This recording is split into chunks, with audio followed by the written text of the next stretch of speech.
Oh my God.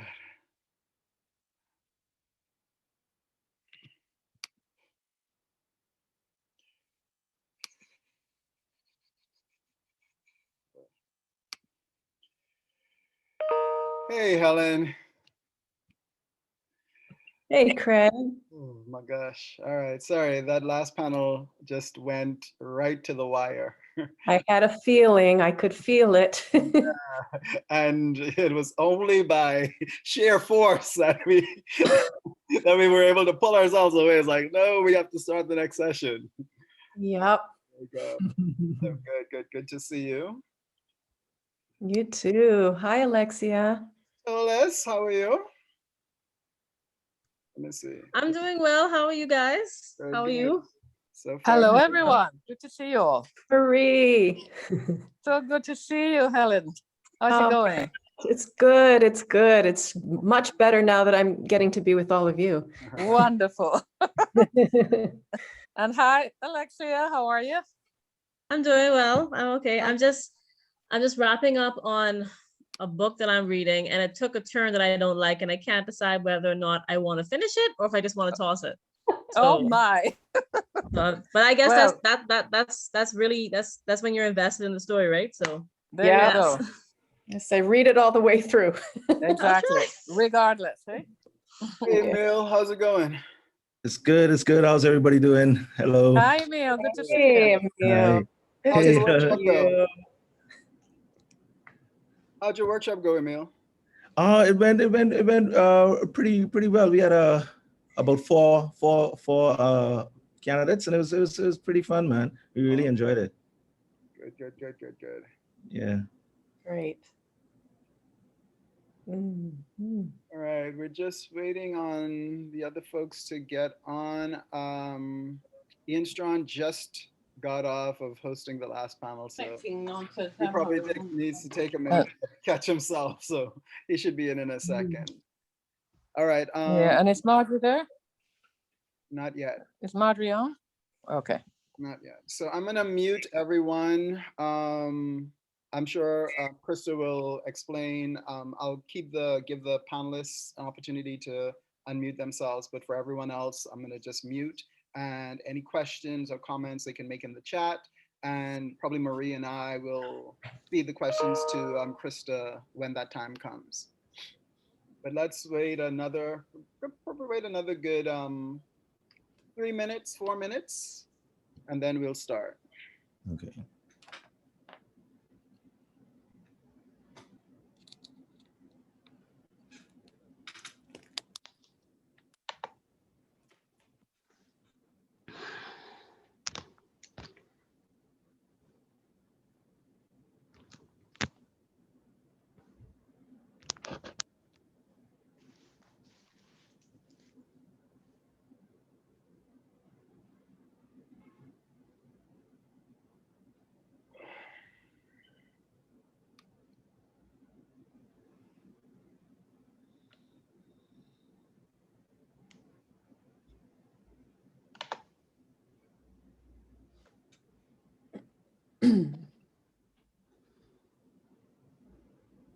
Dr. Brooks Jones has arrived.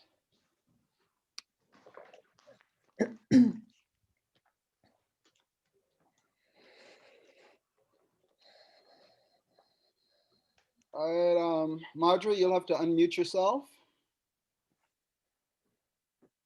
and turn on your camera if you like.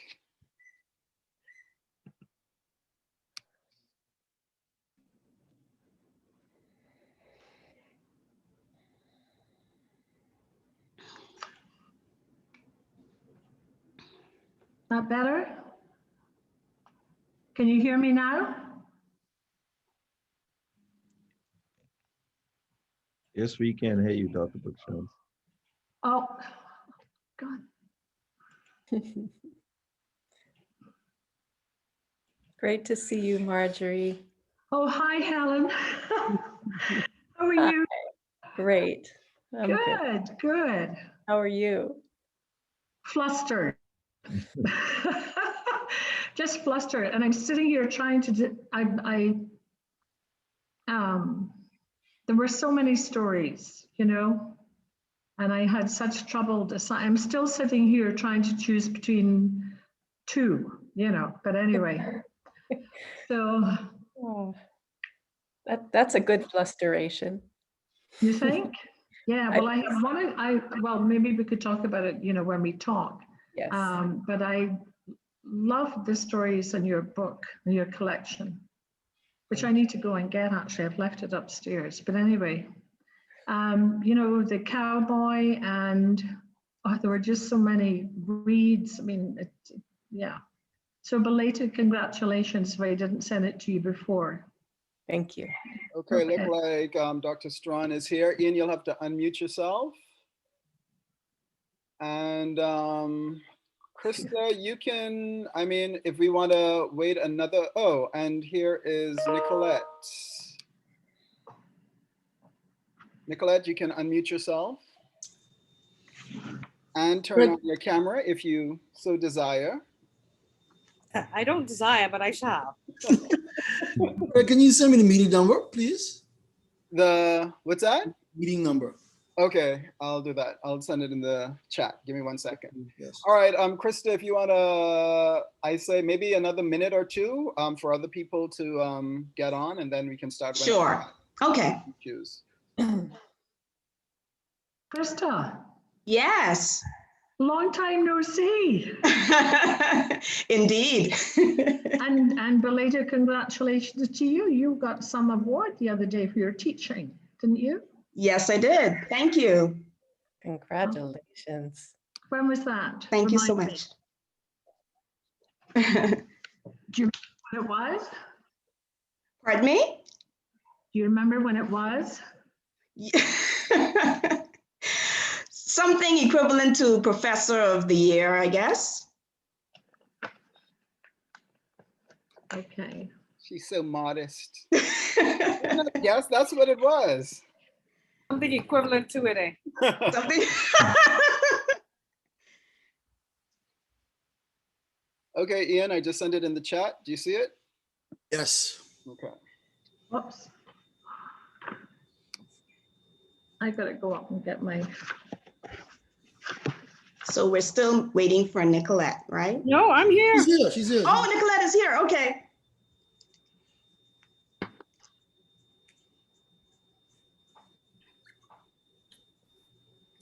Give it another minute or so. Please. Hello to all these people who I know and last I see. Oh, it's amazing. Good to see all of y'all, man. Hi, Helen. Hello. Hello, Krista. Hello, Nicolette. Hi. Hello, Colin. Bless.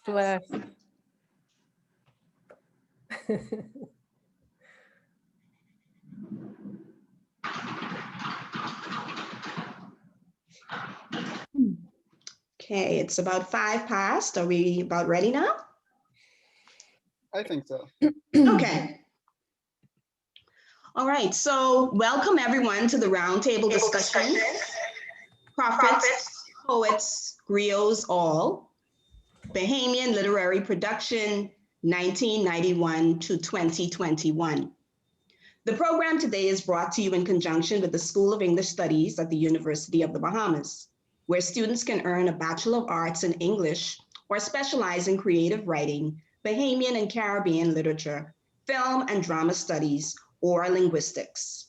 English majors enjoy small class sizes, have the opportunity to participate in student publications and internships, and are prepared to take advantage of the many work opportunities for creative professionals that place a premium on advanced writing skills. Many of our alumni have also gone on to graduate school or become certified K-12 teachers. My name is Professor Krista Walks-Francis, and I will be your moderator for today's panel. As an assistant professor in the Department of English at UB for 15 years, I have taught courses primarily focused on the Bahamian literary and oral traditions. Our panelists include Dr. Marjorie Brooks-Jones, Dr. Nicolette Bethel, Dr. Ian Strawn, Helen Clanaris, Alexia Tolas, Patricia Glinton-Macolas, and Emil Hunt. This panel will examine the Bahamian literary landscape over the last 30 years, exploring style, genres, themes, and audience within the frame of an evolving national literary tradition.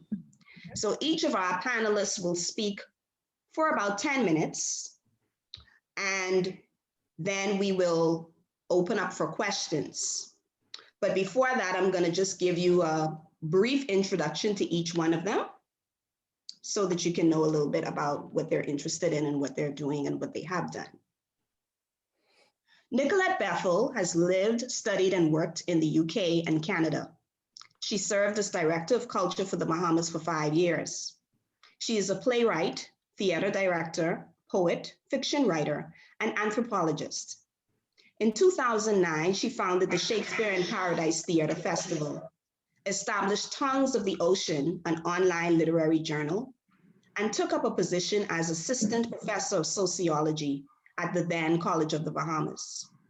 Her essays, poetry, and plays appear in numerous journals, and in 2010, Poinciana Paper Press published her first chapbook of poetry, Mama Lily and the Dead. Ian Strawn has recently been appointed as president of the University of the Bahamas North. He's a third-generation educator. He teaches film, acting, creative writing, modern drama, as well as Caribbean, African, and African-American literature. He is a poet, playwright, novelist, and filmmaker. In 1996, he founded the Track Road Theater Foundation and served as its director until 2006. He wrote, directed, and produced his first film, Show Me Your Motion, The Ring Play Games of the Bahamas, in 2006. In 2007, this documentary was featured in the UNESCO Caribbean Traveling Film Showcase. He was also a co-founder of the Civil Society Advocacy Group, the 1962 Foundation, and Out the Box, a group calling for electoral reform during the 2017 election. Helen Clanaris is a Greek Bahamian writer, educator, and energy medicine practitioner.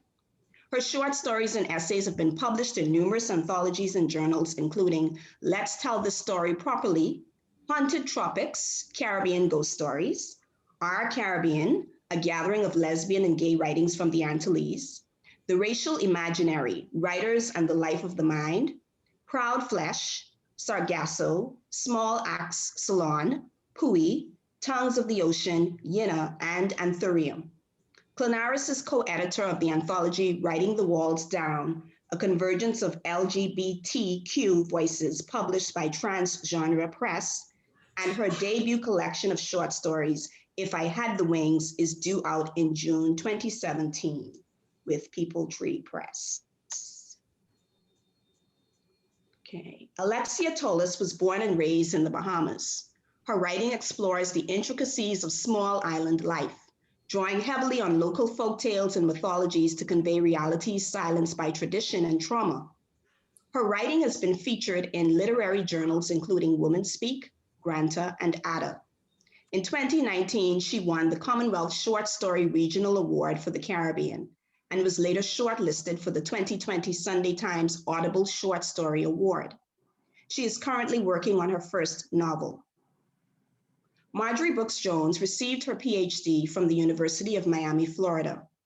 Her doctoral dissertation entitled Bahamian Women Speak, The Caribbean Connection, focused on selected Anglophone Bahamian Caribbean women writers.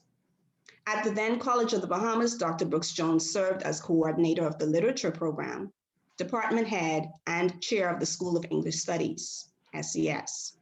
Her last position at the university was that of Dean of the Faculty of Liberal and Fine Arts and interim Dean of the School of Social Sciences. Dr. Brooks Jones has published and edited a number of works, including co-editing an e-text on Caribbean art music, Tour de Force, a musical journey of the Caribbean. She continues to work as an education consultant and editor. Emil Hunt is a Bahamian writer and actor who holds an MFA from the University of the West Indies, St. Augustine. He has received fellowships from the Kimbilio Writers Retreat, the Cropper Foundation for Caribbean Creative Writers, and the Bahamas Writers Summer Institute. His short stories have appeared in Catapult, Transition, Pui, Small Axe, and other literary journals. Through his work, he explores issues of identity, masculinity, sexuality, space, and the unknown.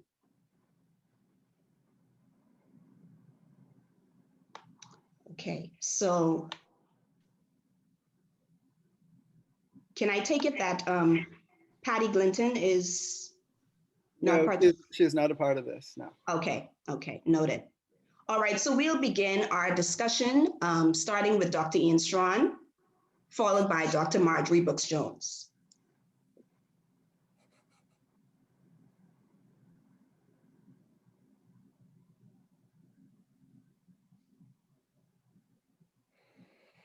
Ian, you're muted. You have to.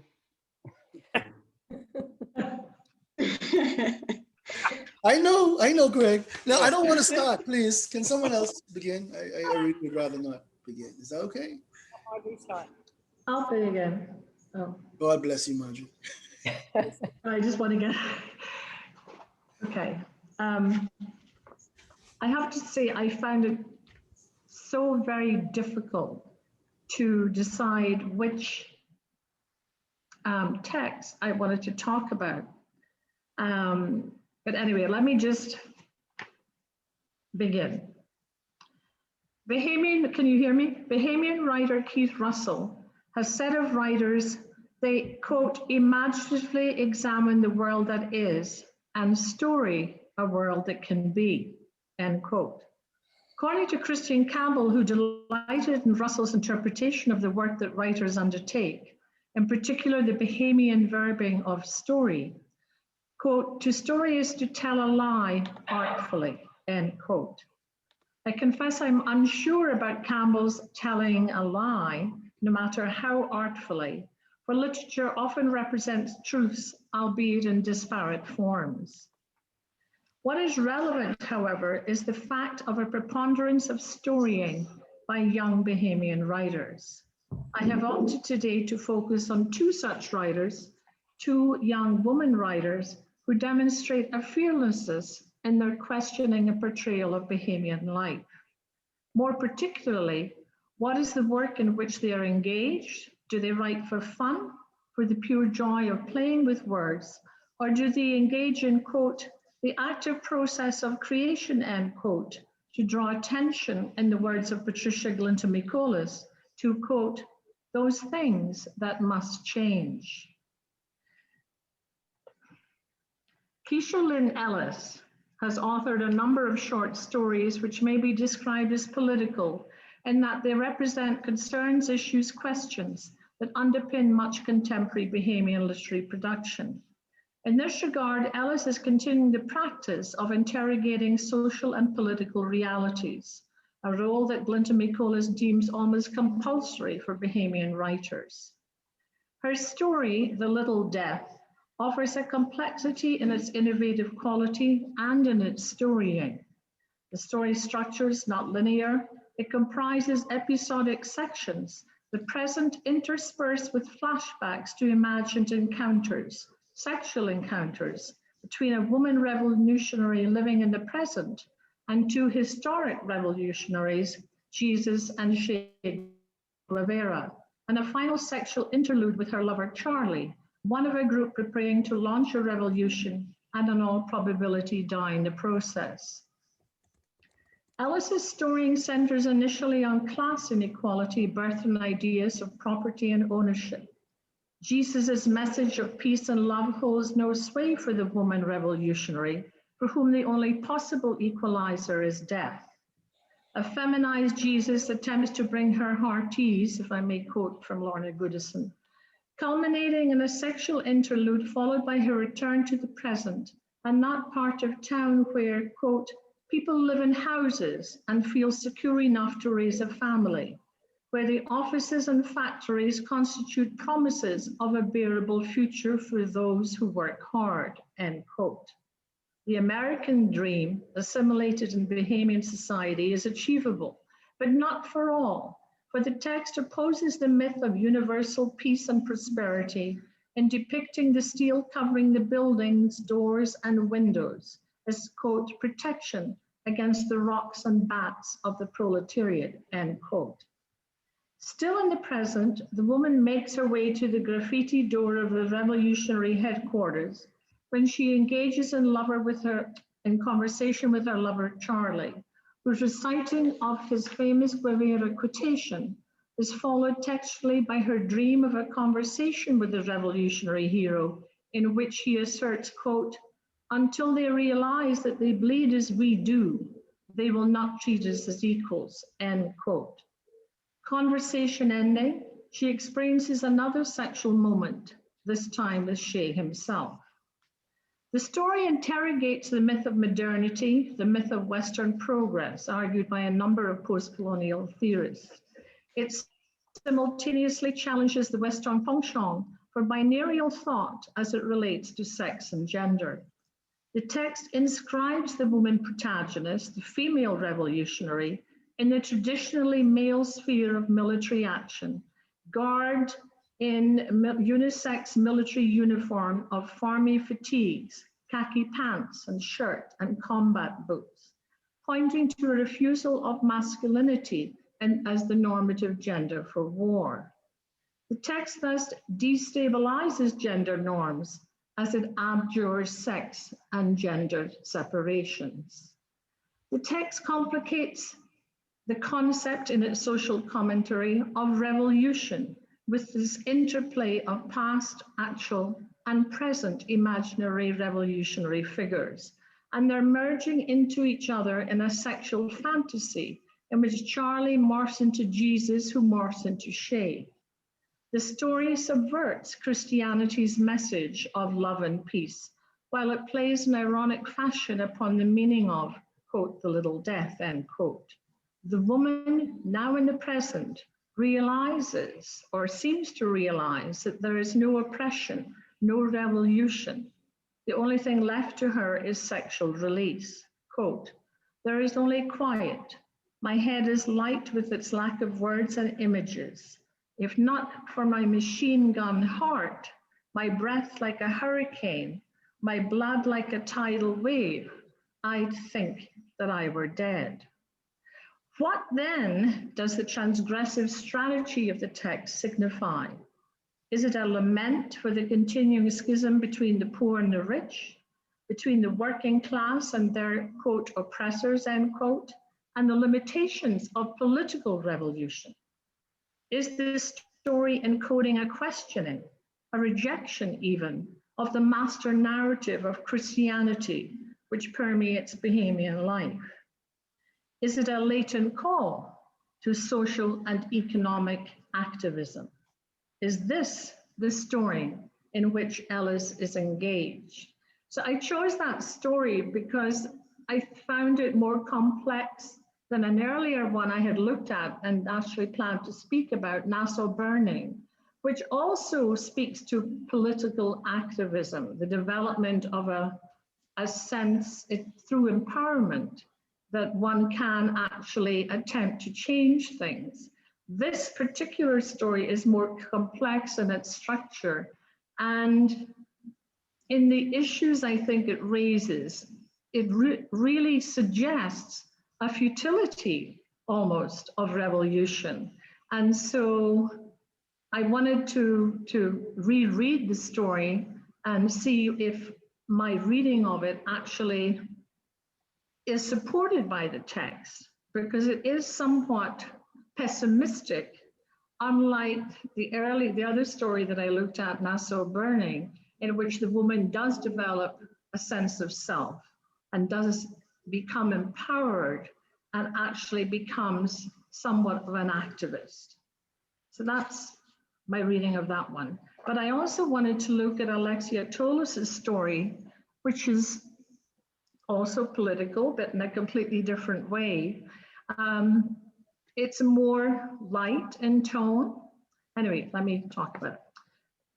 Narrated in Bahamian English Creole, Alexia Tolus's Grandma's Porch continues the by now established practice of interrogating politics of the social, familial, sexual, and racial nexus. It presents traditional island, specifically Long Island culture, while simultaneously interweaving portrayals of adolescent infatuations with growing sexual awareness, adult male-female relationships with all their complexities of family, normative and non-normative sexualities, and race and colorism. The narrative is frequently laced with humor, yet resonates with pathos as the plot unfolds.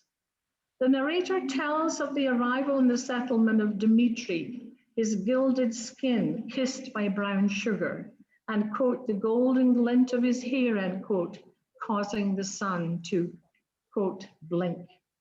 He is an Adonis, a god, whose presence draws all the girls from Hamilton's and Mangrove Bush, with the result that the settlement enjoys an upsurge of business activity.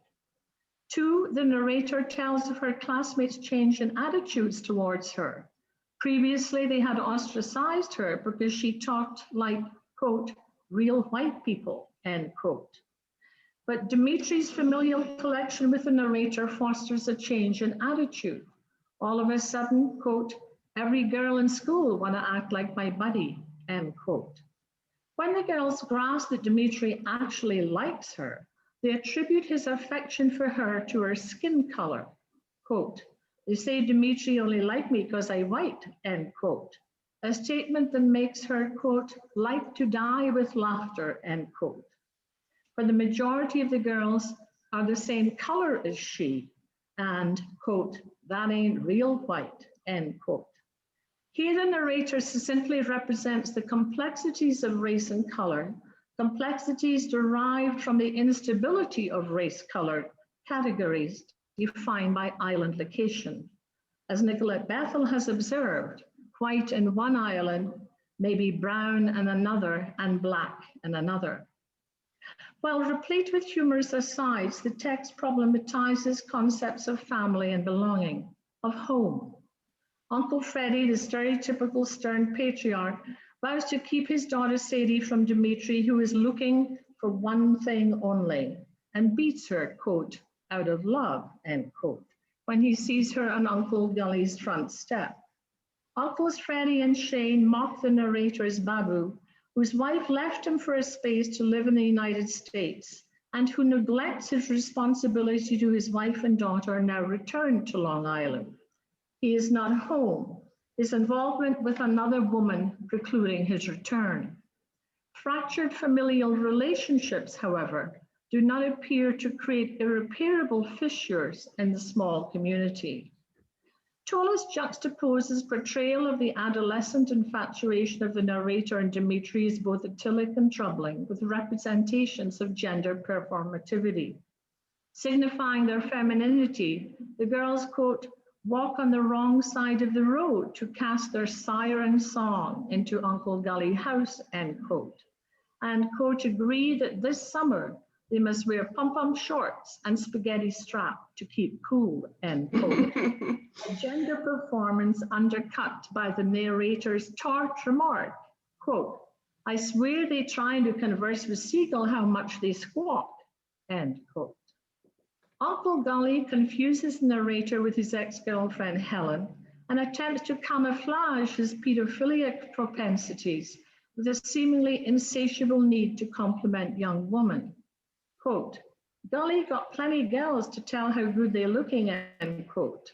His tactile obsessions, however, cannot be denied. He needs to touch, to squeeze, and rub.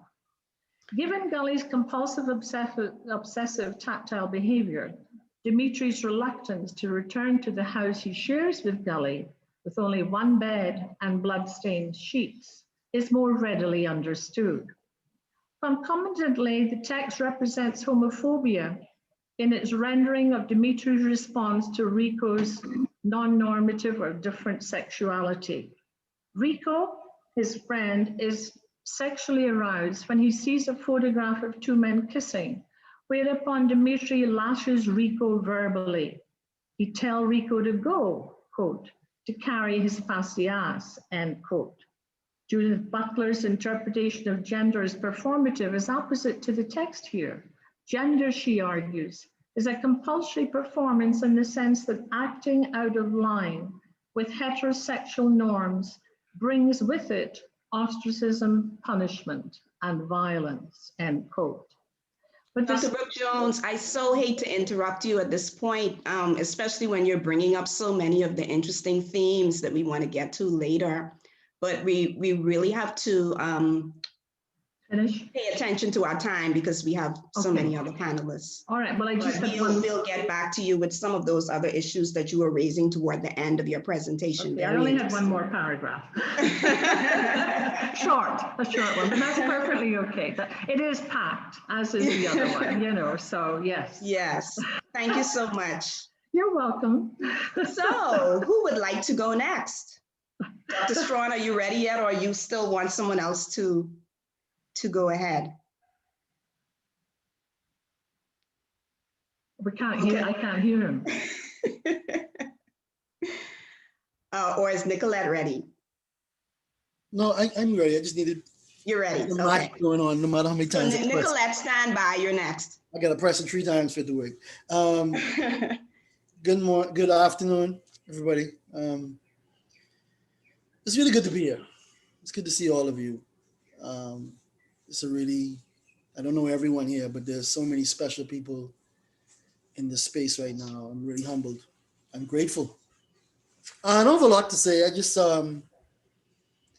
I want to dedicate the few things I will say to a dude named Harry, who grew up in my neighborhood. We had a crossroad in my neighborhood where we played basketball, and I was a talkative kid. And one day Harry took a 2x4 with nails in it. I'd had a little bit too much to say, and he stuck it in my face and he said to me, "Say something else." A formative moment.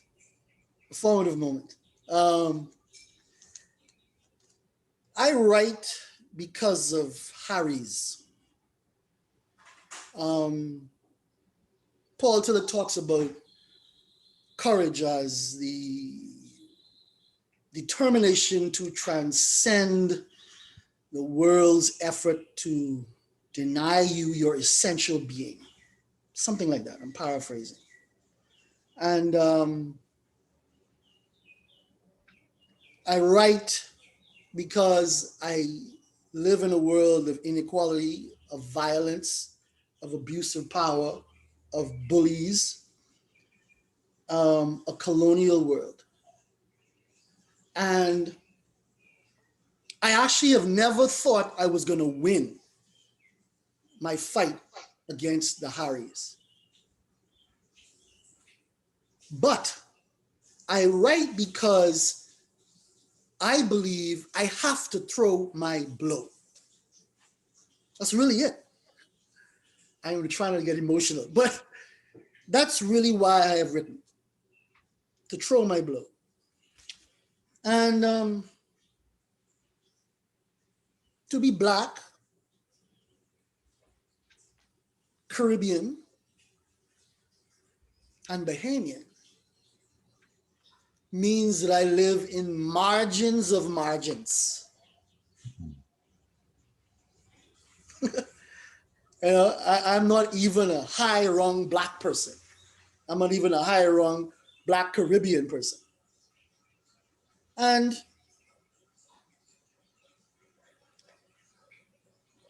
I think it was Helen Tanaris who I'm stealing this from, who I'm imitating when I talk about the power of stories, you know. I write because stories have power. I write because all souls need mirroring. And the stories we tell allow for our people to be mirrored, to see themselves. You know, when I grew up, there was only one person who was a Bahamian writer that I got to read. That was Susan J. Wallace. Breakfast Brews and Balaclaudi's funeral.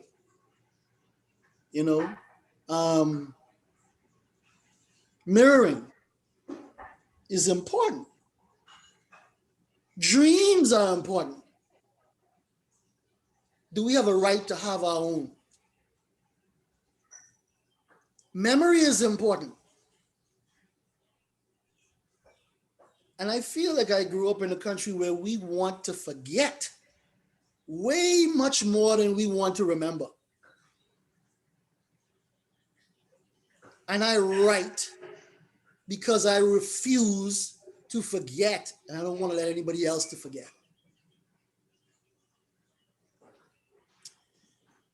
I don't know why I'm emotional. I really don't know why I'm being so emotional.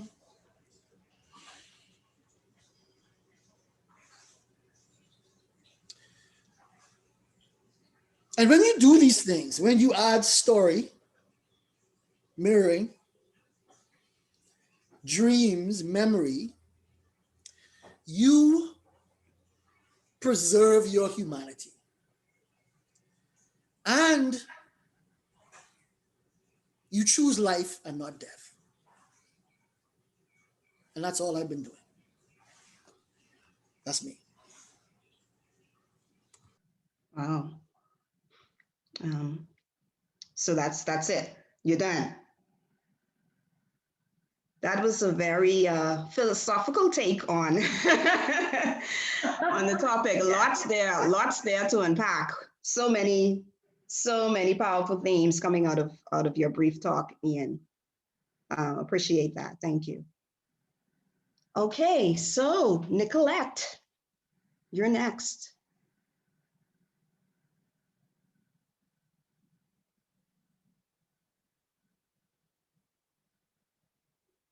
Thank you. So I didn't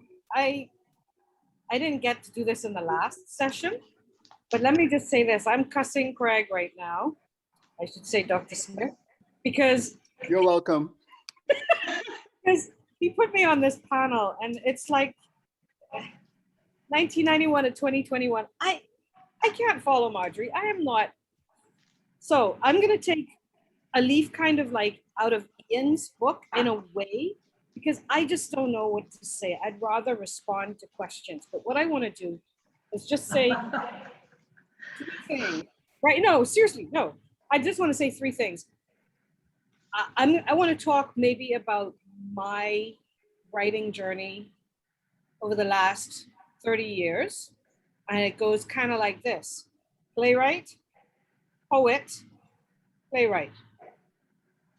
Other things in between there, but those are the major things. And so this is picking up kind of on what Ian was saying, because I write because I can't help it. Everything that goes on in my head is words. Like my whole way of moving around the world is worded.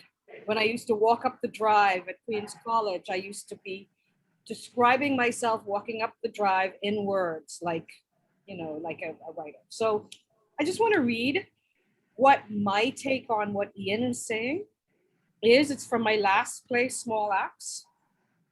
And it's a monologue that talks a little bit about why we have to do these things. And I'm just following on from Ian. And then after that, you'll ask me questions and I'll do my best to answer it.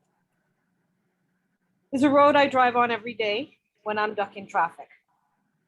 This road goes through a neighborhood behind a school. The back wall of the school is lined with these huge, beautiful trees, woman's tongue trees. All summer long, they're there casting good, cool shade over the wall. And then August, roundabout, I'm driving by and what do I see?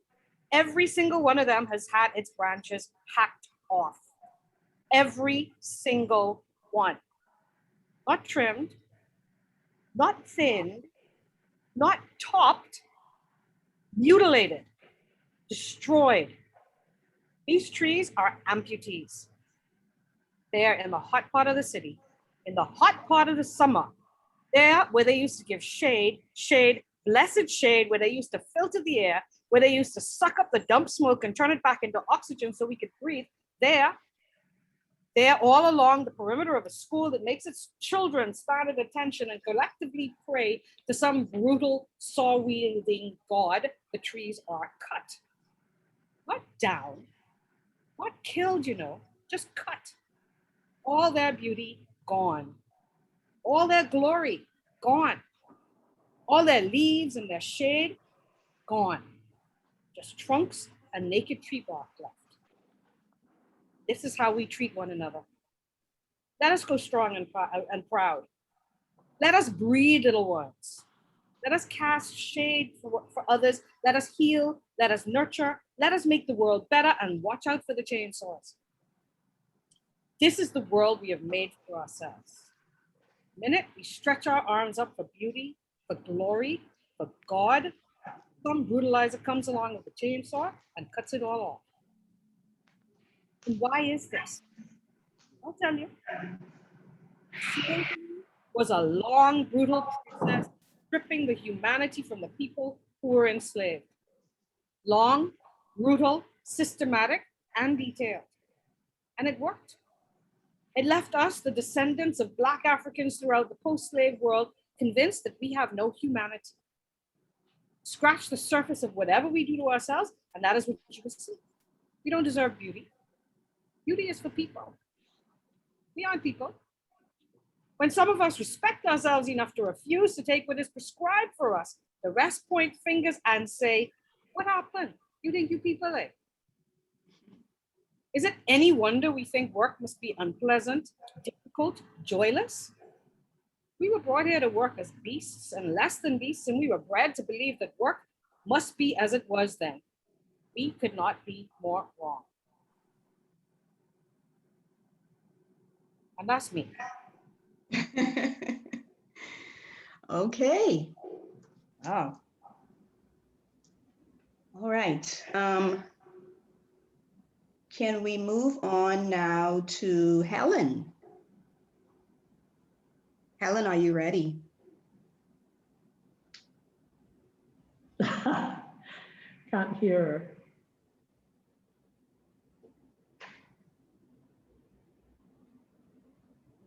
You have to unmute yourself. I was trying, but it wouldn't let me. I can hear you now. I was trying to speak.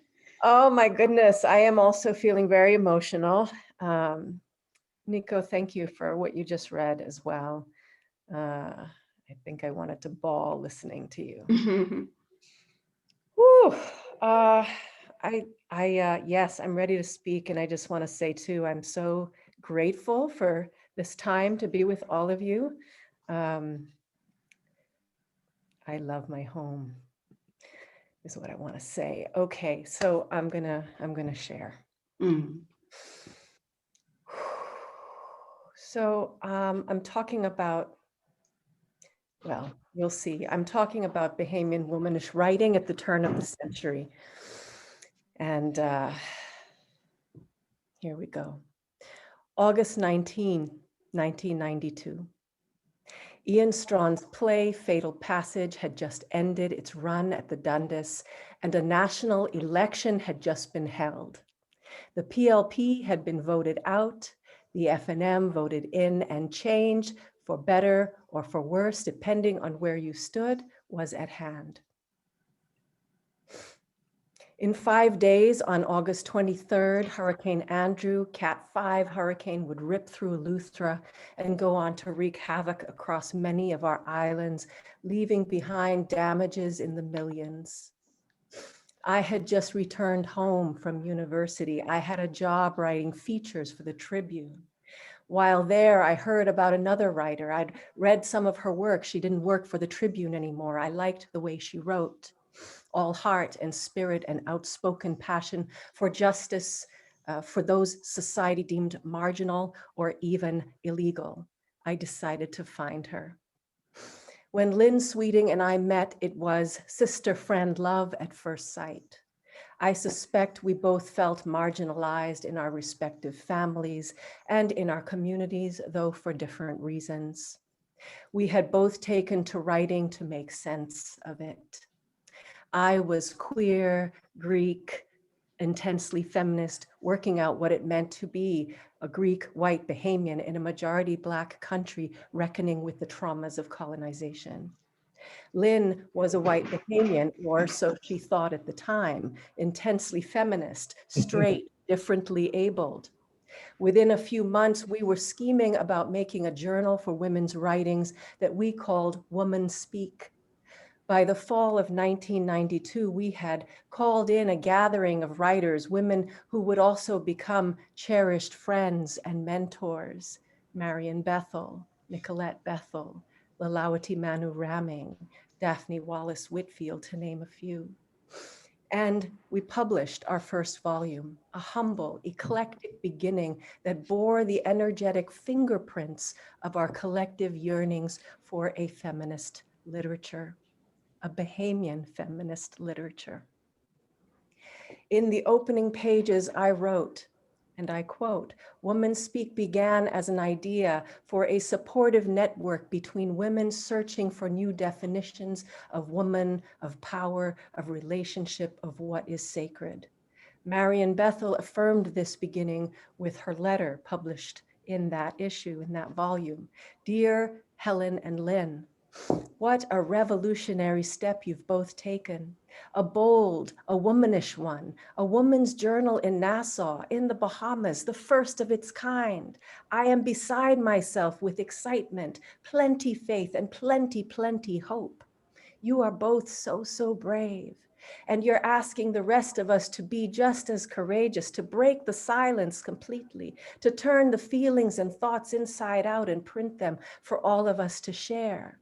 And while we may think that just a few women are interested in sharing with one another, we'll be surprised at how much deep interest there actually is in woman tongue, in woman word. We Bahamian women have been talking with each other, to each other, about each other since Queen Hatchet was a hammer, I imagine. But never before have we moved to the printed word, tongue in ink, tongue on paper, to create a woman journal in print, to last, to circulate amongst ourselves, our community and beyond, to pass on to our daughters and sons, our families, our companions, spouses and lovers, for them to read our woman tongue at their leisure, in their own readiness, or maybe even in their impatience. I share these words from this first volume because I think they illustrate a turning point, or perhaps a resurgence of an older drive towards a collective womanish voice, one that came long before my own yearnings for such power. The suffragist movement of the 40s and 50s and 60s, led by Mary Ingram and Mabel Walker and Doris Johnson, among others, was a beginning of women's voices gathering to train a light on injustices and to build a new political order that, in my mind, has found no equal since. I was also a member of the feminist organization Dawn, developing alternatives for women now, an organization founded by women like Marian Bethel and Audre Lorde and Frances Dillard, among others, very likely also propelled by the work of these earlier mothers. Perhaps Lynn and I and the collective of women writers who joined us were catching a ripple of that foundational wave still spreading outward, and buoyed by it, we found the courage to express ourselves in new and necessary ways. Sweeting articulated this mission in the journal's final pages. She wrote, "We have begun to compile our writings and to investigate the possible existence of a matrilinear literary tradition, buried till now beneath the bourgeois representations of our lives commonly presented by the media of the day. If we discover this voice, we will no longer fall victim to the hypnotic yammerings of plastic public figures who presume to speak for us. Empowered by this voice, we will turn away from critics who deny us the right to free expression. We have begun the process of revisioning our realities, no matter how contrary our images are to those featured in Better in the Bahamas commercials. We are retrieving our journals from under the bed and at last can speak our words out loud. We will ensure that history records our generation as a creative and self-conscious one, writing and painting and sculpting and dancing and speaking out for spiritual survival. Our writing, we hope, will bring all women together on at least one level so that we can cease fighting against one another about men, dominance, physical beauty, material gain, and social standing, and begin to fight together for citizenship rights, reproductive rights, equal pay, protection under the law, parliamentary representation, and the right to express ourselves in every raucous, radical way imaginable, without judgment or censorship. In her Woman Speak letter, Marian Bethel expressed what I believe was a central theme among many of us women writers at the time: the need for remembering a feminine lineage and distinctly woman-centered epistemologies. She wrote, "I know there was a time when I did not want to listen to woman tongue, woman word. My grandmother and mother called me hard head every day of my life. Now, as a big womanish woman, I wish I could remember a tenth of the woman words my mothers used to tell me. And because I've forgotten so much, I am longing for it right now, off the tongue, in print." Sweeting's poems speak to this longing for a specifically womanish memory, not just individual, collective, and then too indigenous. In Grandmother, her poem Grandmother, Sweeting writes to an imagined indigenous ancestor: "Whisper then, because you must, recollections of your dead grandmother, who fished the lagoon for crawfish and conch with wooden spear and woven net, who heard ancient stories by the light of the fire, thus learned where she came from, where she was going." End of quote. It is a necessary imagining. It is only a whisper, a liminal voice, ghost-like, seeking to conjure into the absence a story. The images and sensations of a life lived, empowered to sustain herself in relationship to land, to water, and her embodied history. In this imagined story, we also hear the heartbreak and grief at the unknowing, the loss of knowledge, of lineage, of history that has been buried under the great weight of colonial violence. Nicolette Bethel, also featured in that first volume, writes in her poem, My Grandmother's House, and I quote, "My grandmother's house was old before she came. They made it of wood, the sure old-fashioned way, and built it square and strong and balanced well on solid limestone blocks. To ride high in floods. In summer, you threw doors and windows open to draw the crosswinds through, then fell asleep on the fresh porch, lulled by a salt-laced breeze. The house grew big with Grammy's children, expanding, extending, adding to itself till the kitchen stretched to join the front and the bathroom moved inside. Her husband was a carpenter. So was her God." End of quote. The house is alive, expands like a woman's body to grow children, to house the newborns, to make room for life. The house is strong, balanced well on solid limestone blocks, and holds life and the memory of life when it is gone. The poet both longs for that history and seeks to record it. Later she writes, and I quote, "But now Toronto, here, where the building shakes in winter winds, it's old, it leans, it's made like too much else of smoky orange brick. There's no sea here.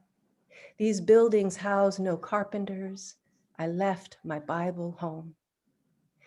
End of quote. There is a longing for the solidity of carpenters and Bibles, those pillars of home that provide direction and guidance and historical grounding.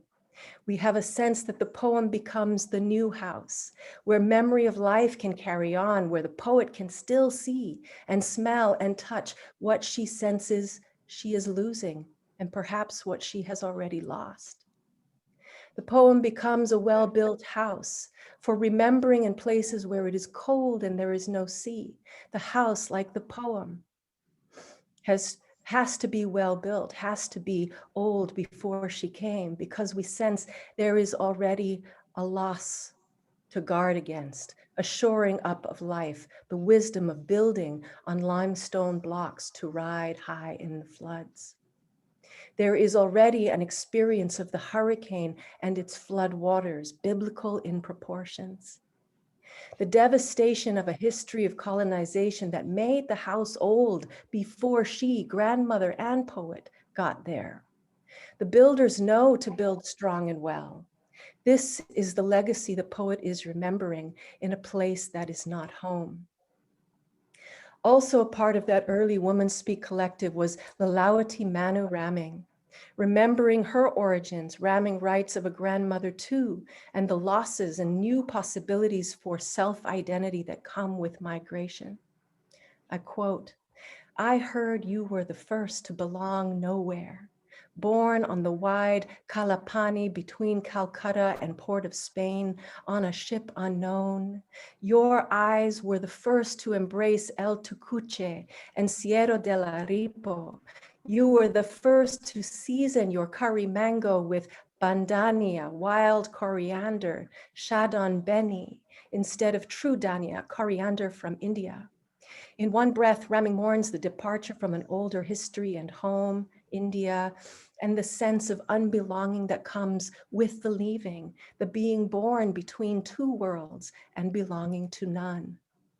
And yet, in the same breath, is possibility generated out of the need to go on existing, to sustain oneself in the new home, Trinidad, the Caribbean, using what grows here and creating a new curry mango, a juxtaposition of old and new, creating a self that belongs to this place now.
these protagonists are domestic tourists to the family islands, to the outer islands.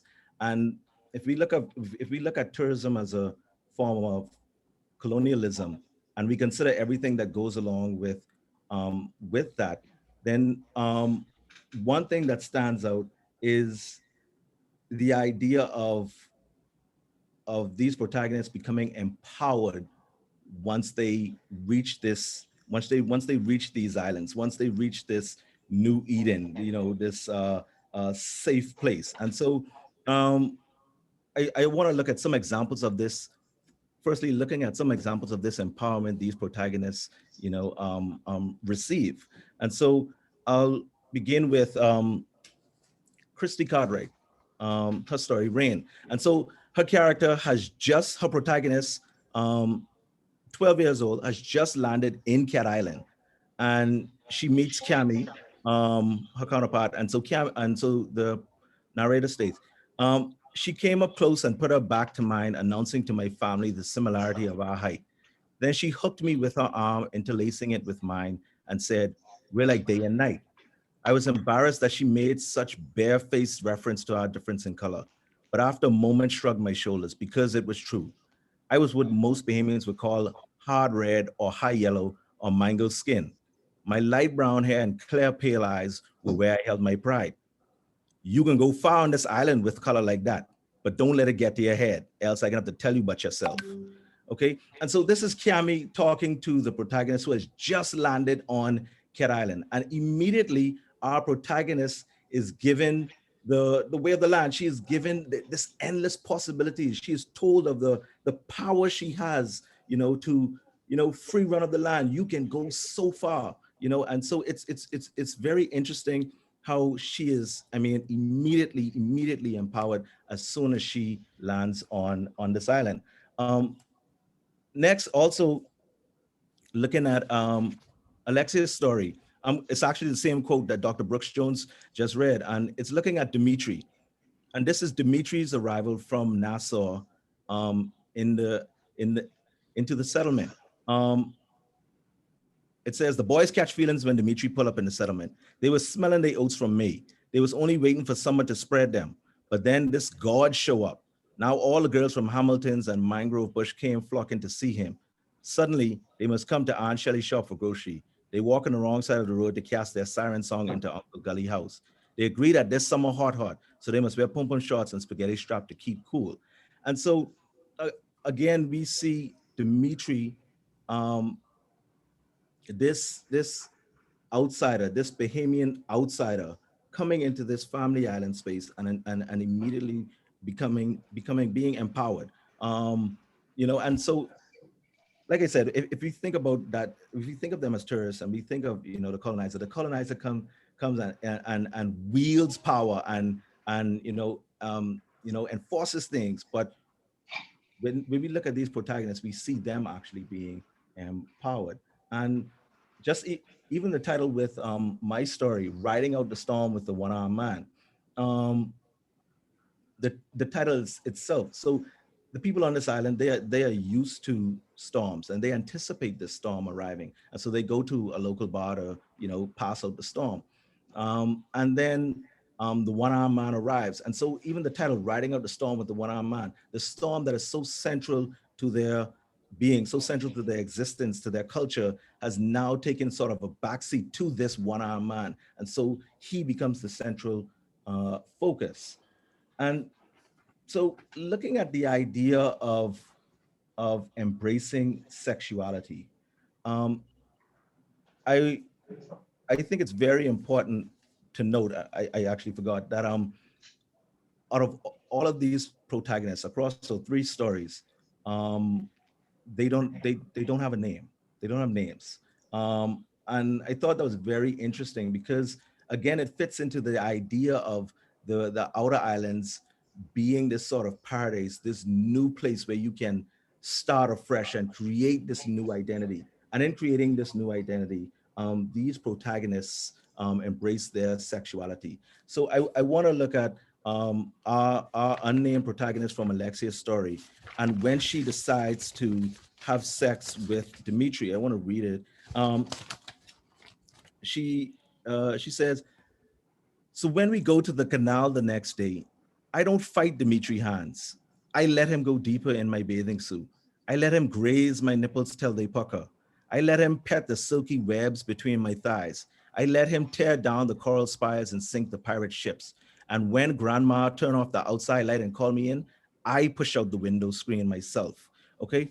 And so just looking at the sentence structure alone of that, we see this protagonist taking a purposeful approach and control to this this sexual act, you know, the repetition of the I decide to do this. And so this is this character here exercising that freedom and that control and embracing this sexuality. And just finally, my story, Riding Out the Storm with the One-Armed Man. So this is a part of a trilogy, but the stories can't stand on their own. And in this story here, the unnamed protagonist has left Nassau, where he was beaten very badly for being gay, and his hand was the focus of that attack, you know. And he ends up in the hospital where his hand is amputated. And immediately when he leaves the hospital, he goes to the airport and hops on a plane and goes to a fictional family island. And so I want to look at his moment when he embraces this sexuality. And it happens when he's speaking with the antagonist. And the antagonist, Dixie, asks, who you is? Where you from? The one-armed man put a little smile on his face as the words of the song crept through. Where I from? The one-armed man repeated the question. He stepped back from Dixie and finished what the dancing and flailing had already done and removed the bandage. Everybody watching to see what under it. They have to know. It's only common sense. Yet they still watch like they never see anything like it before. When the one-armed man finished, he hold the mangled red and pink nub above him. It had patches of dark skin where it was trying to heal, and little specks of blood and pus ready to run. Harmony, he said, lifting the thing into the air. I'm from goddamn Harmony, he said. Okay. And so this is his moment. This hand, this arm that has been the symbol of, you know, him being disenfranchised and the persecution and all of the phobia in Nassau. When he comes to this new place, this family island, when he comes to this Eden, it allows him to hold this thing up in the air, this thing that has been, you know, weighing him down. He holds it up and says, this is who I am. And so for him, this is that moment of embracing that, his sexuality. And that is my piece of shit. Just on a side note, I would just like to say that, Helen, I don't know if you are aware, but the opening of this story is something that I worked on that was probably, I don't know how many, 10 plus years ago at BWSI. And I finally finished it in 2019 and got it to where it needed to be. So thanks a lot. Thanks a lot, Ellen. Okay, thank you, Emil. Finally, we have Alexia. Alexia, please share with us what you have to say today. Oh, thank you, Krista. I mean, I'm a little bit nervous to go now. I thought maybe I would like to go last, but now I'm saying maybe I should have gone first, because then the expectations wouldn't be so high. But I mean, I would gladly forfeit my time back to Emil or Marjorie, because they've done a much better job talking about me than I could. And they reminded me like because I'm asking myself, why am I here? Because I guess they made me feel like, okay, maybe I should. But what I really wanted to talk about today is I want to talk about the perspective of being an inheritor of this literary tradition. What struck me when I first received the invitation was that we were looking at the years 1991 to 2021, and I realized I was born in 1991. So I am literally inheriting the struggle and the journeys of all of those who came before me. I am a part of a generation for whom these stories were written. And so I want to talk about what inspired me as I grew up and what led me to write, because I'm still struggling with the title of writer. I don't think that I deserve that just yet, because in essence, I still believe that I'm just carrying a baton that was passed down and has been passed down to many others of my generation. So my mother was an avid reader. My grandmother was an avid reader. The tradition in Long Island before we had a library was just to get books from the Humane Society or from, I guess, the Salvation Army, and they would just pass around the island. So I've always had a thirst for reading, but all of the books that I read were from some Dale, USA. So when I was a student at St. Thomas More and we wrote our essays, my stories always took place in Chicago, that I pictured looked like my Long Island street, and New York, which I pictured looked like downtown Nassau. So at that point in time, I didn't think that there was such a disparity until I moved home. I moved to Long Island when I was in high school in 7th grade, and I was introduced to The Wooing of Beppo Tate by C. Everett Palmer. And while it wasn't a Bahamian story, I couldn't help but relate to it, because that story was so much closer to my own experience. And we read it in our 7th grade English class. And I asked my English teacher, do you have more stories like that? And then she gave me Climbing Clouds by Telsine Turner. And she gave me An Evening in Guanimo by Patricia Clinton. And at that time, I didn't realize that other students around the country were reading these books for the literary exam, but I thought that I was given some treasure. And here were stories about people that looked like me and shared my experiences and went to the same places I went to and ate the same fruits I ate and had stories that I could experience myself. So as I grew, I wanted to read more and more of these stories. So even before we were told that we had to read in Perspectives of Inner Winners by Cheryl Albury, I bought it because it was in our local bookstore and it was more Bahamian stories. And that's when I was introduced to Aubrey.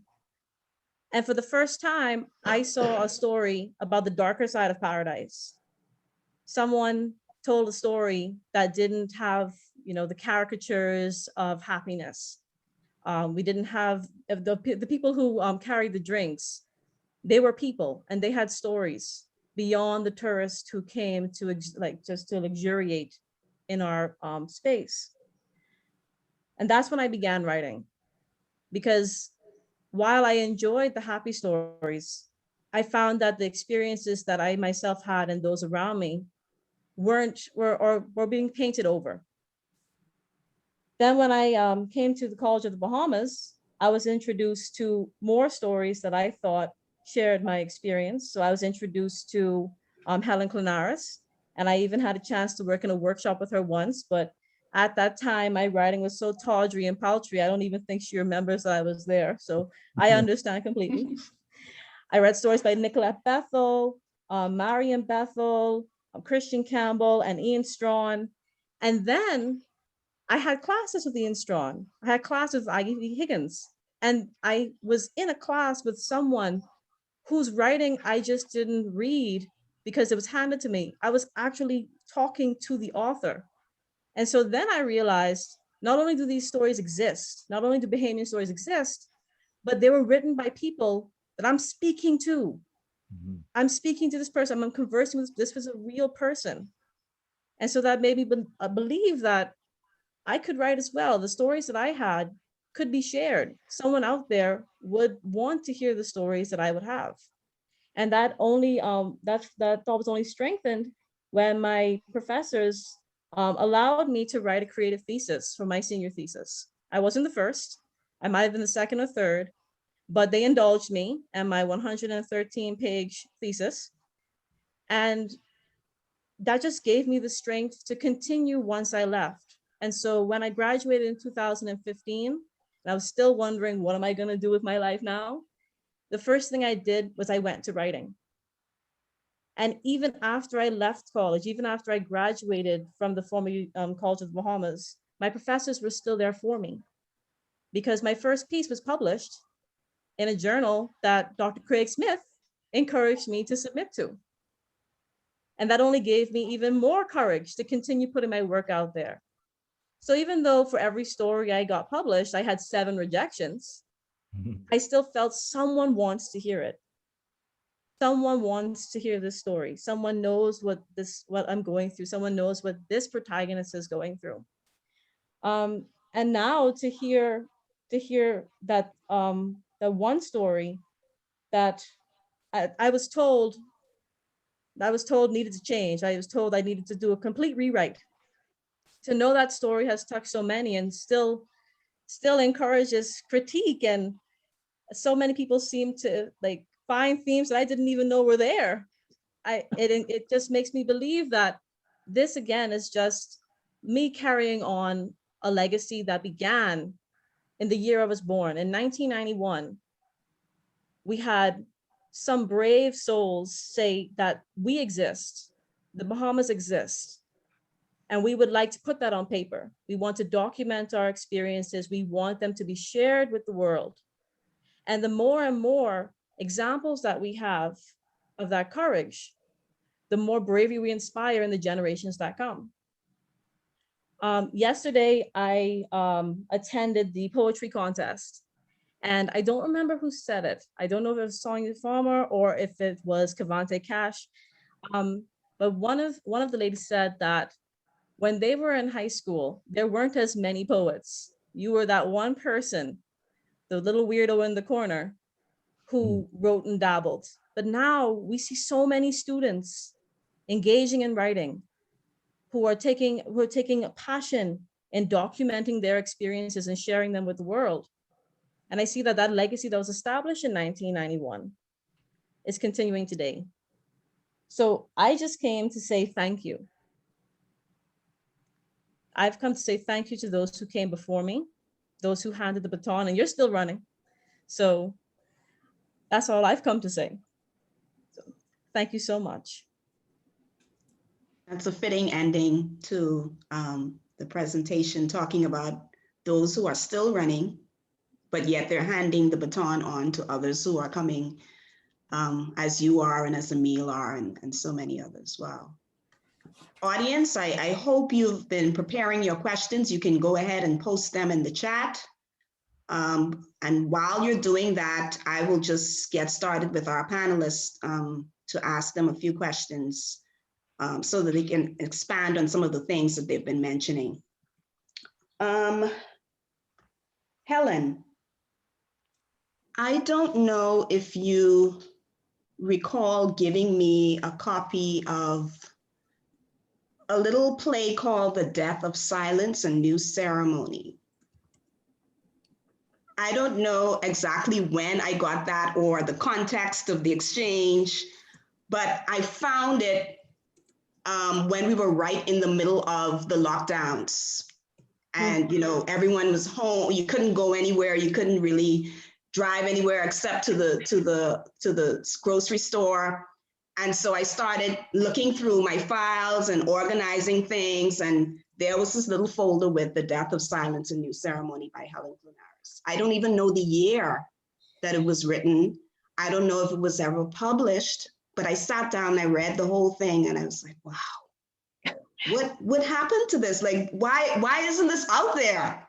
And then I started to, you know, I need to contact her to find out if it's okay to share this with my students, because I think that this would be powerful for them.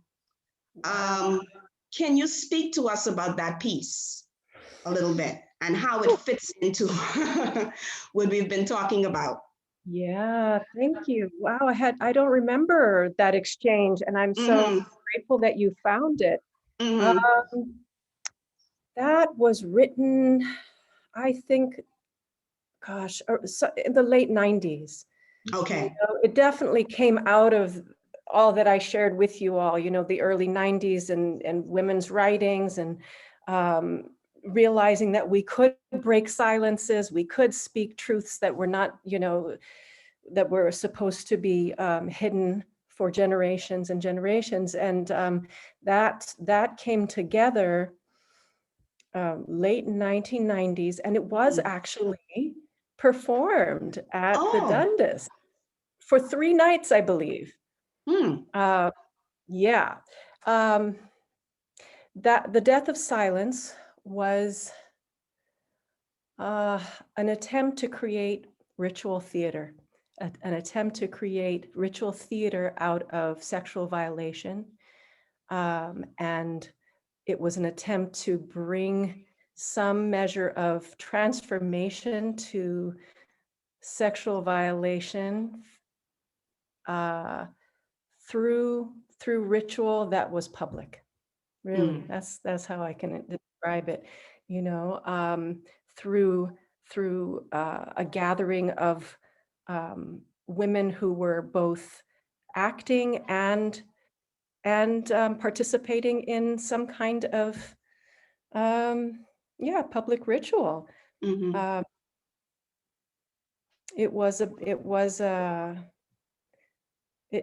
It felt terribly risky for me at the time. It feels risky to even talk about it as you brought it up. I'm sort of shocked, but I think in a good way. We had some catastrophe every night, like the lighting board being struck by lightning, and various things that Keva Cartwright was there and helped us move through.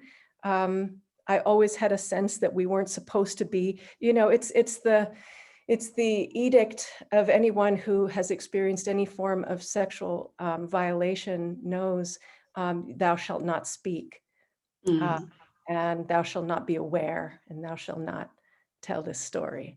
And so I think throughout the creation of it and also the running of it, there was this feeling that any minute now this is going to be shut down. Yeah. Yes. Down. Yeah. So do you accept a label as transgressive theater? Do you accept that label for it? I would embrace that label. Yeah. Yes. Yes.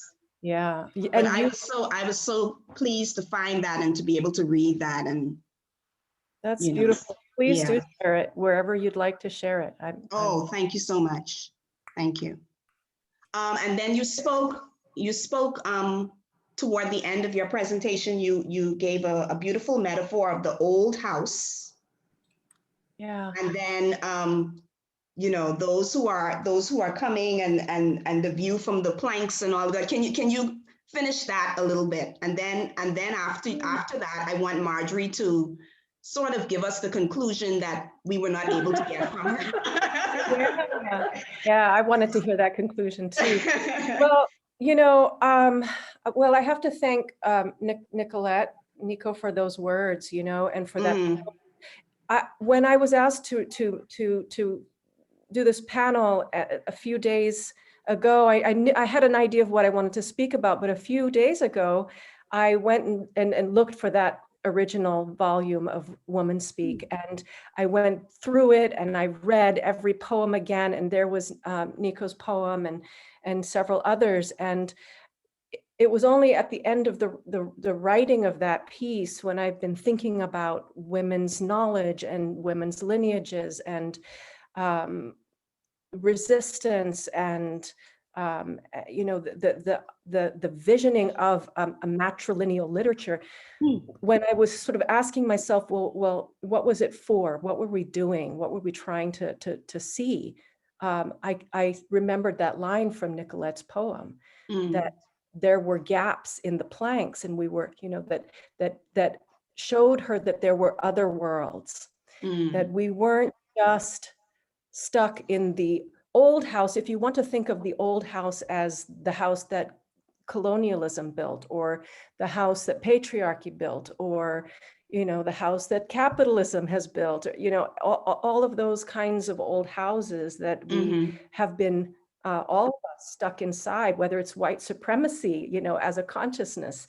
There are many ways to think about the old house, and as old consciousness, old knowledge, and the need to find a way out of there, through there, even if there were things about that old house that were comforting and beautiful, still needed to find a way through into something else.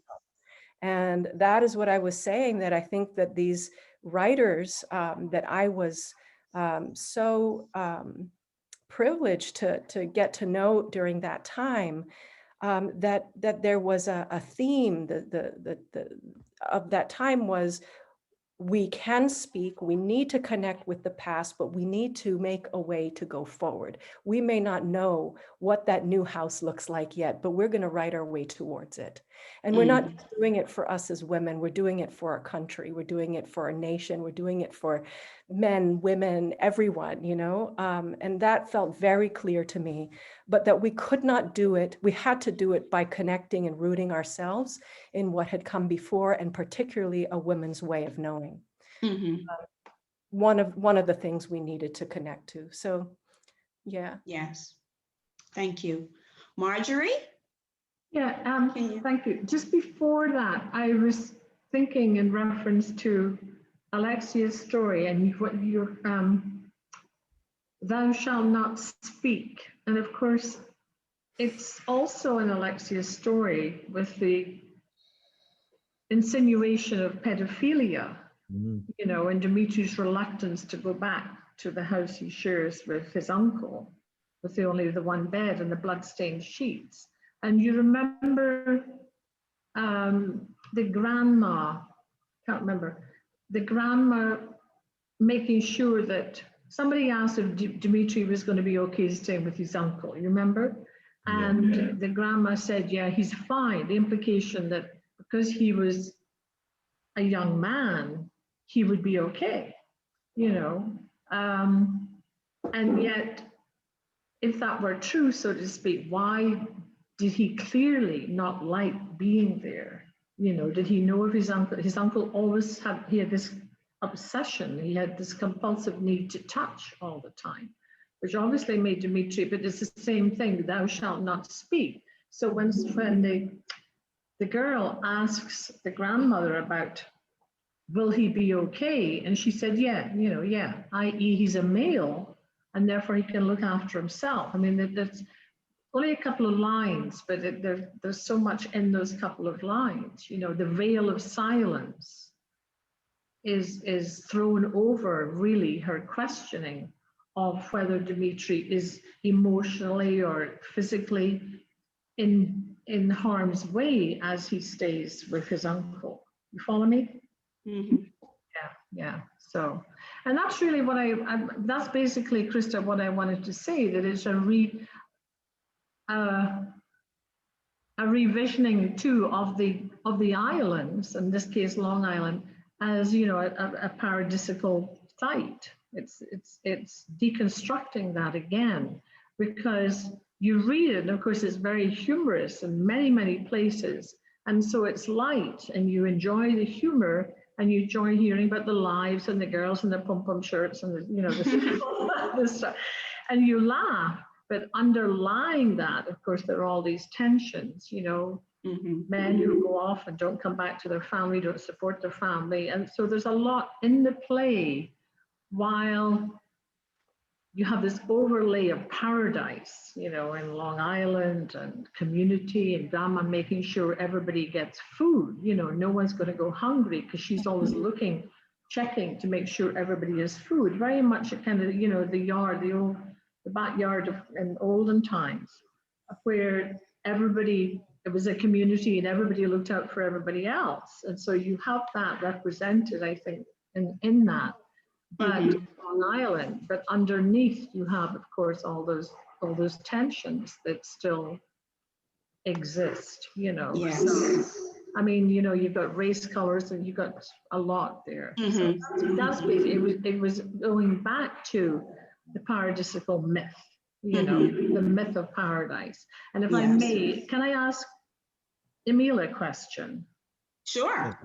Okay, but it's not about, I read that story, Camille, but the one I was toying with talking about was actually the Dance of Death, the Dance of the Dead. Oh, Names of the Dead. Yes, Yes. you remember? Right. Okay, I wanted to ask about the symbolism of the dance, because you were very careful, I thought, to go back to that, to keep referring to dance. You know, when the first person you spoke about, well, actually the one who, well, Shirley dances, Right. you know, and then the one whose property was, generation property was stolen from him by Snake. Right. This gentleman who could apparently get sugar out of a cup. Out of hot tea. I mean, it was very funny. So again, you know, you have this interplay of the humor and actually something quite tragic. I remember Walcott always spoke about that, the tragic comic element of so much of Caribbean literature. But and then your third story with the daughter of the Haitian couple who loved to dance. So for her, dance was to be her entry into the wider world. Remember, Right. before she died. So what I wanted to know was what were you trying to suggest through dance?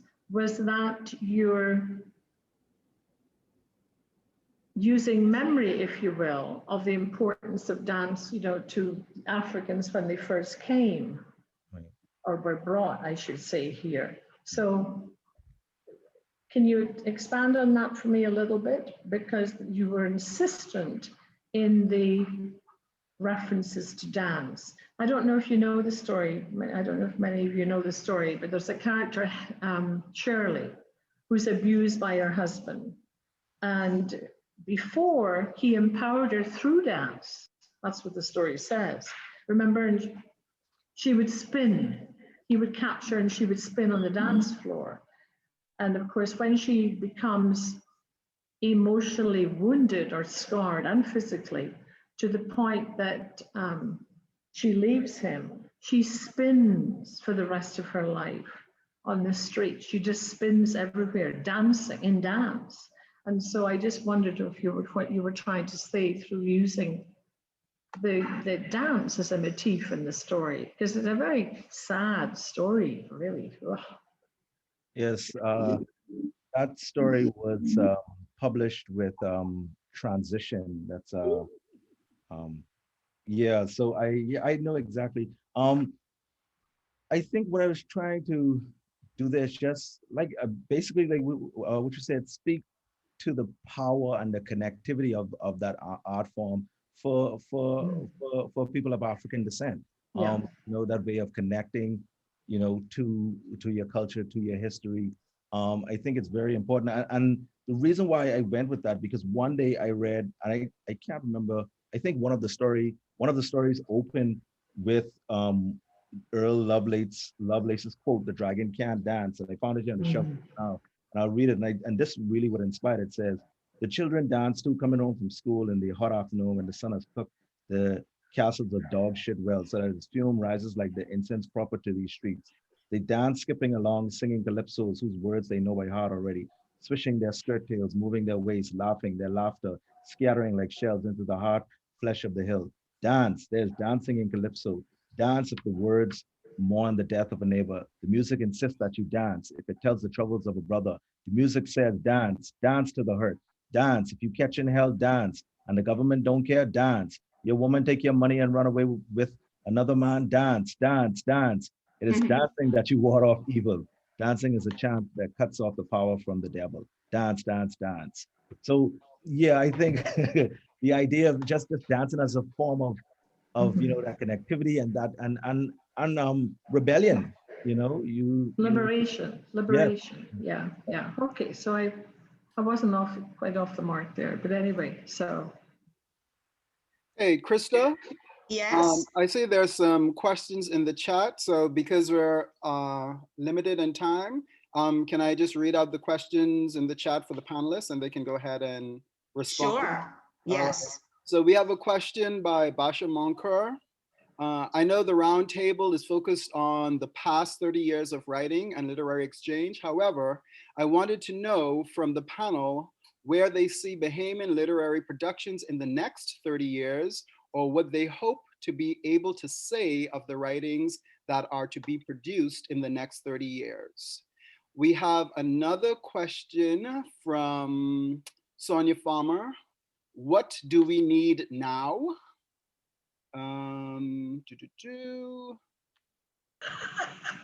And so, yeah, we can start with those. What do we see of the next 30 years? Alexia? Well, for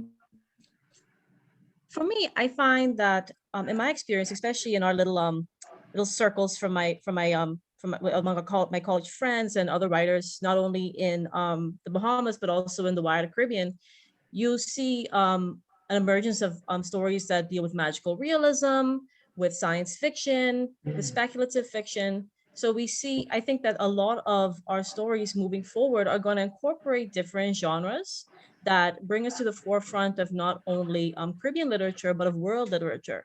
Stories that may be more accessible to readers who may want something that rings true to the television series they watch. So for instance, there's one of my Bayesian friends, she has written a book called Josephine Against the Sea. And my youngest cousin, she's desperate to get her hands on it because she wants to see a mermaid story, but she wants to see a mermaid story with girls that look like her.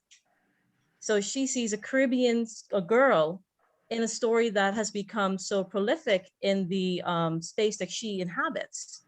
So I find that more and more of my compatriots are working on different genres that go outside, perhaps like the exile novel or the stasis novel, and they're moving more into creating a future. And I love that because I could not find the quote, but I'm just going to paraphrase. It's important that we establish ourselves in these genres. It's important that we establish ourselves in the future, because the future is written by those who want to continue existing. And if we don't write these stories for ourselves, we will not have that space. So we need to be a part of that space. We need to put ourselves at the table. So that's just my little 5 cents there. Thanks. Okay, I think Marjorie, you had a quick response? A very quick response is that I think the School of English, if I may, should attempt to recreate a Writers' Institute and also look at a writer in residence. I mean, there used to be a writer in residence. I don't know if there is one. And then there was an artist in residence. Antonius Roberts was the artist in residence, what, 2 years ago, perhaps? So I think you should push, actually, because clearly there's a lot of young talent that needs support, needs to be nurtured. So I think if you have like a Writers' Institute or more colloquially or something on an ongoing basis, where writers could just drop in and even just chat among themselves. Okay, I have that sense of fellowship, Helen, that clearly exists, certainly among the women writers. I'm not belittling the male writers, but it's obviously there among the women writers, and I think nurturing, will help a lot, to do that. If you have to have the arts, you have to have writing, you have to have drama. I noticed we didn't touch upon that, but anyway, I think maybe the first step is to have a writer in residence, and maybe you might somehow find a sponsorship for that, or at least discuss it with the powers that be, So I think having a forum, certainly where the young writers, the embryonic writers can go and talk. You obviously do that, Alexia, with your friends, so, which is good. I have to say, just as Craig had a quick final note, I just looked at the panel again, and everybody's a writer except me. I don't write creatively. I wrote a poem once, so when I showed it to somebody, I must have been feeling suicidal in my late teens or something. It was so very, very dark, so I haven't written anything ever since, and nor am I about to. But I think that the work you're doing, all of you are doing, is phenomenal, really. When you're given the talent pool and the intelligence that you see reflected in the writings, it really, and I speak as a non-writer, a non-creative writer, I'm in awe of it, actually, just in awe. And I think you're all to be hugely, hugely congratulated for the work that you do and the contribution to development, national cultural development has to be valued more perhaps than it has been, you know. So that's what I would like to see happen, you know, more valuing of Thank the you. arts and the literary production, you All know. right.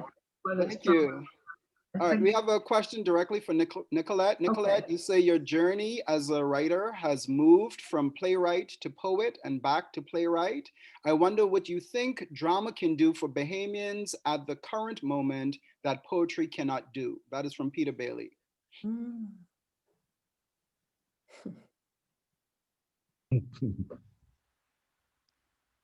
Great question. Is your mic on, Nico? It's not. Hold on.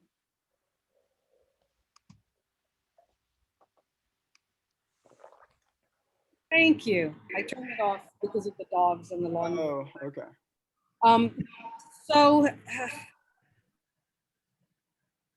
the only answer I could give to that, because there's a continuum between poetry and drama, right? I mean, poetry is performative, theater is, and I think it has to do with the collectivity of theater. Theater is collaborative, whereas poetry is expressive. And I think that that would be the answer, is that it is, because it is a collaborative form, both in the making and in the performing. Drama can just extend. I think it's an extension of poetry. Poetry is where we start, and drama may be where it ends. But I think that we should always remember that. Okay, I can go a little off, but healing is performative. Performance is healing. That exchange of energy that happens in a theater space, in a space of performance, when it is directed as it is in drama, leads to catharsis. And I'm scared to talk with a Greek woman in the room, but it leads to catharsis, which is a moment of healing, and it is a moment of blessing.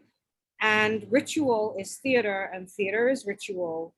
And, you know, that's why I was so interested in Helen's talking about the death of silence. And I remember the performance, and the performance itself, I understand what you were trying to do, but didn't necessarily achieve what you wanted it to do. And I thought maybe it's because of the space that you did it in. You did it on a proscenium stage, which is automatically separates the audience from the performers, and that energy is not shared in that same kind of way. So y'all may have seen in the chat, I said maybe we should try and do it again in the black box or somewhere in a circle where the audience and the performers are not artificially separated. So that would be my answer. It's a long answer. It ain't that long, but I'm going to stop so it won't be long. But that would be my answer. All right. I believe that Carmel had her hand up. Did she want to put it up again so I can unmute the mic so she can ask, or if she wants to write it in the in the chat? And just to remind everyone, we probably have about another 5 minutes. And then there's a panel on production, on publication. So is Carmel still here?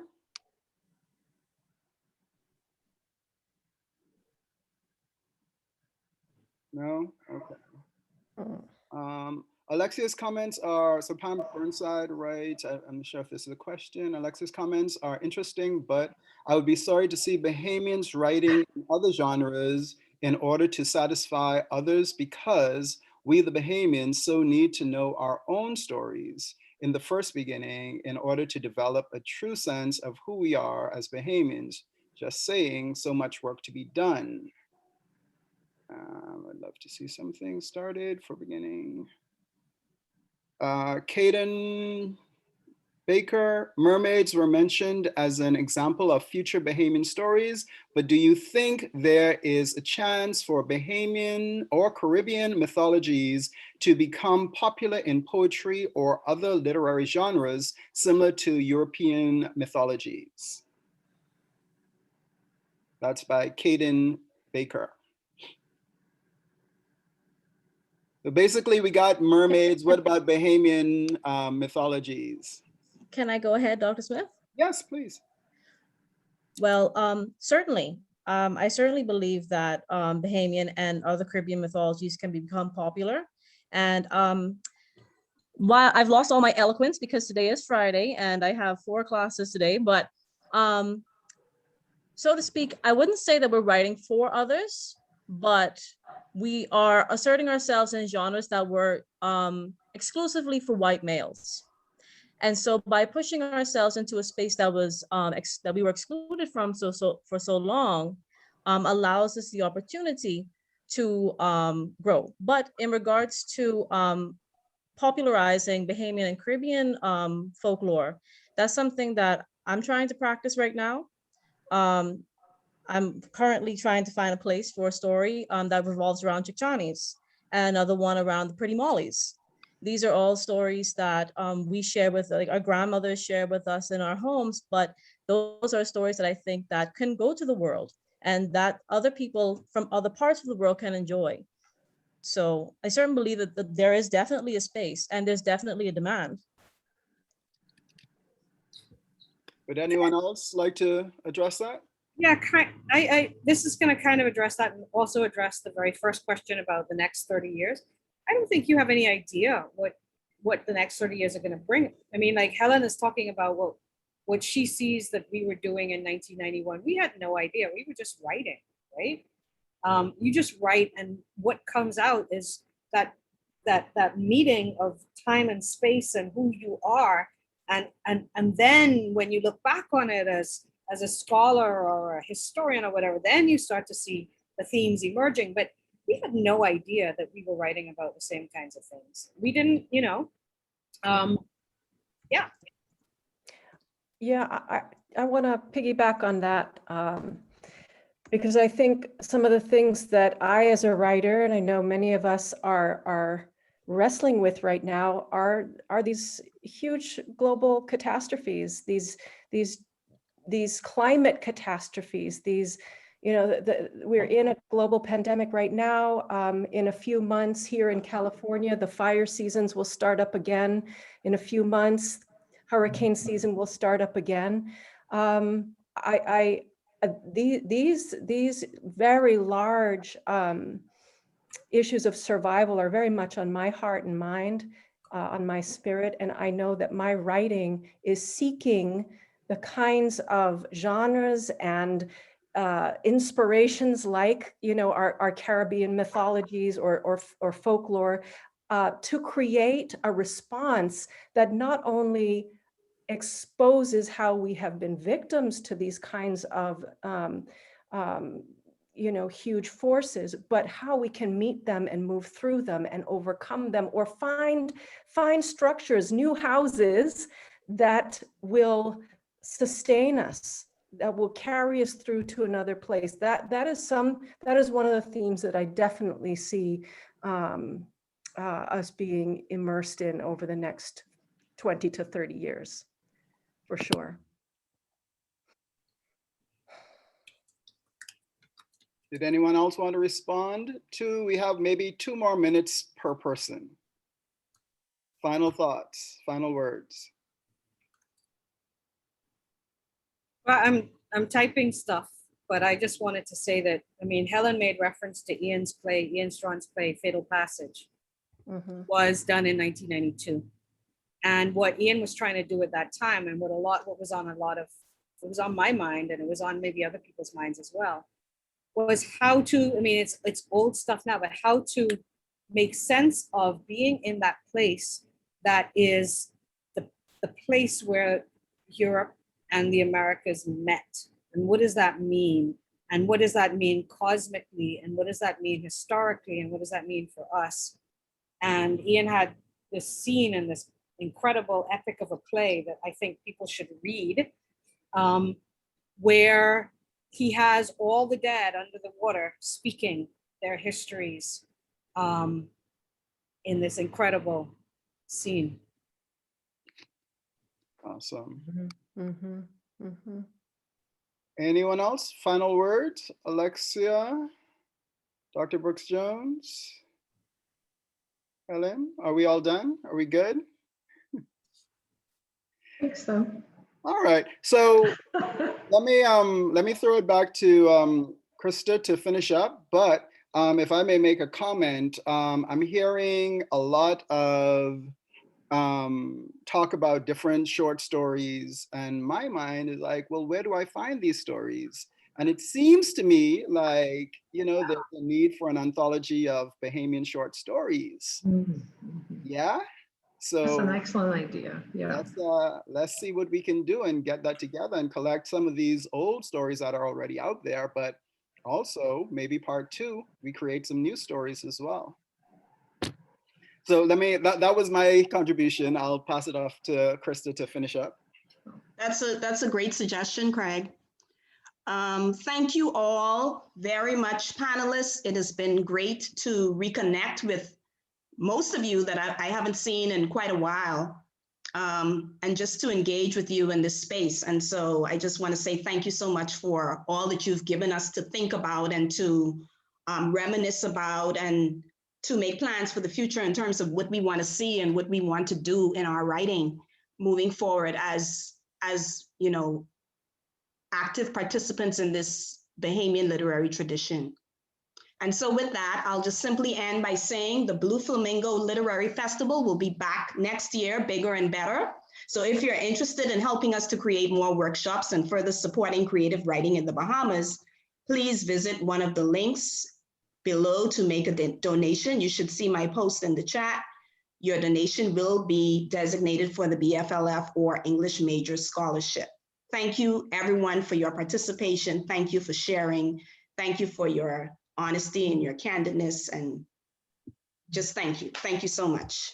And if I may, the next session is starting in 5 minutes, and that's on publishing. And so one of the things that I think is really important for Bahamian writers and for Bahamians' voices to be heard is for us to be published, right? And to be published internationally. I know a lot of Bahamians self-publish, and that is great. But it's in order to get our literature in the classrooms and in the bookshelves of those major bookstores, we need to get to publishing. And so please join us in the next panel on publishing. How do we get our works published? And then after that, later on tonight at 7 is our keynote address by Christopher Merrill. And so please join us for those 2 as well.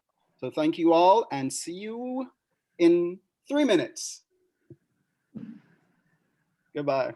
Bye-bye, everyone. Bye. Thank you. Thank you. Thank you, everyone. The recordings will be available if you check our Facebook page or our Instagram. We are working on a YouTube station, so hopefully that'll be coming up soon. I see someone asked about where the recordings will can be seen, or probably UB as well. They may have a page for us as well. So just keep an eye out.